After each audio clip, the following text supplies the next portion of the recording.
Welcome back to the COO's office. We are getting closer to making a final decision for you, Inc. Let's recap our journey. We started by looking at the weather, the macro economy. We decided it was safe to sail. Then we looked at the map, the industry reports. We found a sector filled with gold and strong tailwinds. We even checked the financial engine of a specific company and found it to be healthy. On paper, everything looks perfect. The numbers work. The industry is growing, but you, Inc. does not invest in paper. We invest in businesses, and businesses are run by people. You can have the best ship in the world. You can have the most detailed map, but if the captain is incompetent, drunk, or a crook, that ship will crash into the rocks. Today, we are going to discuss the most qualitative, difficult, yet crucial part of analysis. We are discussing management analysis. Who are you partnering with? When you buy a stock, you are not just buying a ticker symbol that blinks on a screen. You are becoming a silent partner in a real business. You are handing your hard-earned capital to a group of strangers, the CEO, the CFO, and the board of directors. You have to ask yourself a terrifying question. Do I trust these people with my money? If the answer is I don't know, you should not invest. So, how does the coup evaluate management? We cannot interview them personally. We cannot give them a lie detector test. Instead, we become detectives. We look for clues in 3 specific areas: competence, alignment, and integrity. Clue number 1, competence and track record. The past is the best predictor of the future. When you look at a CEO, do not just look at their shiny biography on the company website. Look at their history. Where did they work before? Did they build value there, or did they destroy it? If they are the founder, do they still have the visionary energy that built the company? Or are they tired and just managing the decline? A great way to judge competence is to measure the say-do ratio. Go back and read the annual report from 3 years ago. What did the CEO promise? Did they say they would launch a new product? Did they promise to cut costs by 10%? Now, look at today's reality. Did they do what they said they would do? If a CEO constantly promises big things and never delivers, they are not a leader. They are a salesperson. And you should not buy what they are selling. We want boring consistency. We want under-promising and over-delivering. Clue number 2, alignment of interest, skin in the game. This is perhaps the most important factor.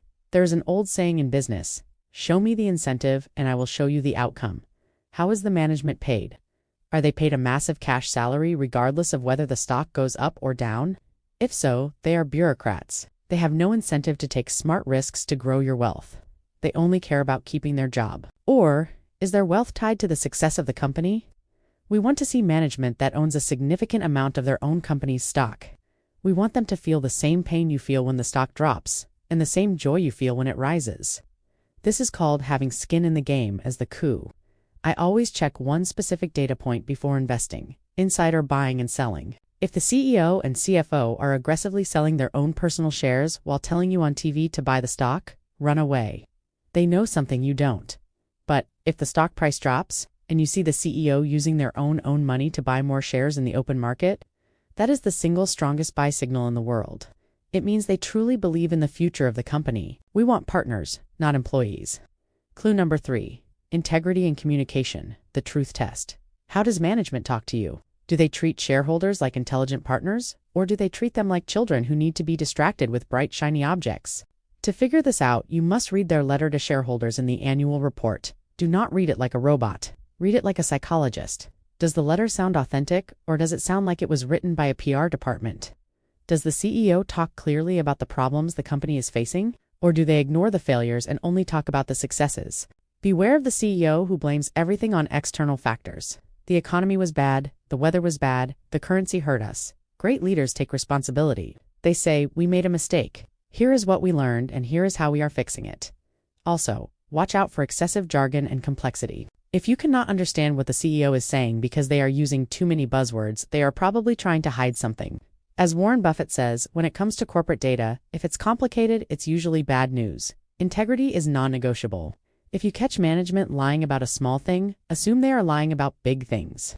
There is never just one cockroach in the kitchen. So, let's summarize the COO's checklist for partnering with management. Track record. Do they have a history of success? And is their say-do ratio high? Skin in the game. Do they own a lot of stock? Are they buying with their own money? Candor. Are they honest about mistakes? And do they communicate clearly? If you find a company with a wide economic moat, in a growing industry, run by honest, capable people with skin in the game, you have found something very rare. You have found a cornerstone for you, Inc. Now we have analyzed our own potential company inside and out. We know the financials and we trust the captain, but we are not alone in the ocean. There are other ships out there. Some are bigger, some are faster, and some have cannons aimed right at us. Who are they? How strong are they? And how do we beat them? In the next episode, we are going to look outside our target company. We will discuss how to conduct competitor analysis. We will learn how to measure our strength against the enemy to ensure we have a true advantage. Check the CEO's track record. See if they are buying their own stock. I'll see you in the next video.